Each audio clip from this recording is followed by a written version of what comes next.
The chains bite into my wrists as I'm dragged through the gates of the Zelthar Palace. My body aches from the journey, my ribs bruised, my pride shattered. But I refuse to bow. I am Elias Carter, last leader of the human rebellion, and I will not break. Prince Valian watches from above, silver hair gleaming, dark iridescent eyes filled with amusement. The conqueror of Earth, the man responsible for my people's destruction. The nobles demand my execution, their voices a crashing wave of hatred.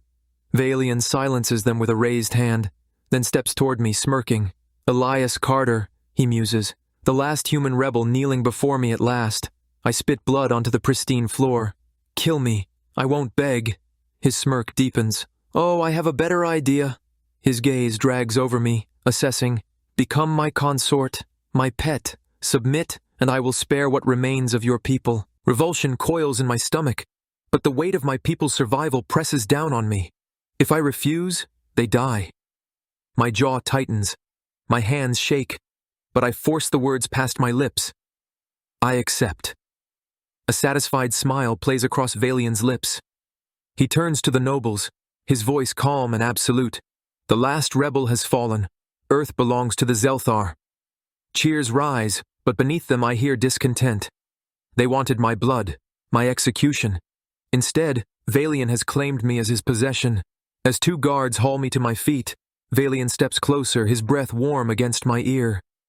You will learn, Elias, he murmurs, that submission is not the same as defeat.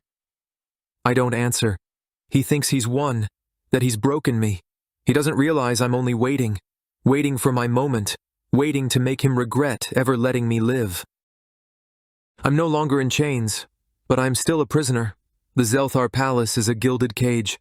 Silk sheets, golden goblets, lavish clothes, every luxury meant to soften my rebellion. But the bars, though invisible, are there all the same. Valian parades me like a trophy. At the royal banquet I sit beside him, enduring the loathing stares of the Zelthar elite. A noble sneers at me over his goblet. Tell me, human, do you enjoy being tamed? My grip on my knife tightens beneath the table. Tell me, Zelthar, do you enjoy hiding behind your prince's leash? The room stills. Then Valian laughs, a low, amused sound. He leans closer, his breath warm against my skin. Careful, he murmurs. You're playing a dangerous game. I hold his gaze. Then you should be afraid. His smirk deepens. Later I sit by the window, staring at the alien skyline, wondering if my people look at the same stars. A knock echoes, but Valian doesn't wait for permission. He steps inside, his presence dominating the space. He moves closer, dragging a clawed fingertip along my jaw. You still have fight in you, he muses. I jerk away. You'd be disappointed if I didn't. He chuckles, then his voice turns serious. Your people live because of me, Elias. Never forget that. I meet his gaze. I don't forget, I don't forgive. Something flickers in his expression, but he doesn't respond. Instead, he turns and leaves, the silence he leaves behind suffocating. I clench my fists. This is not over.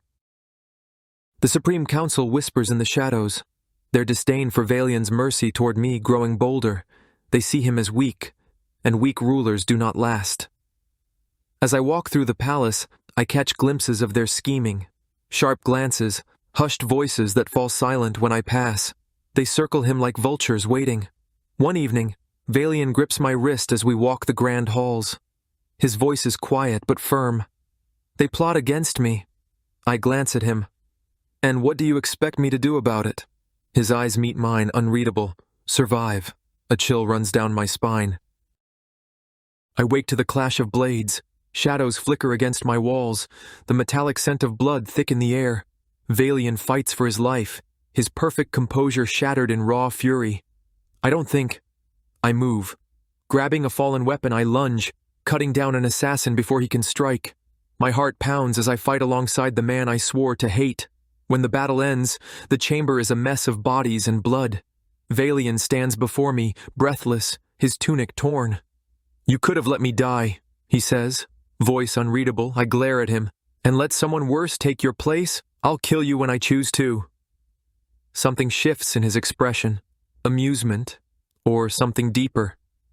I believe you.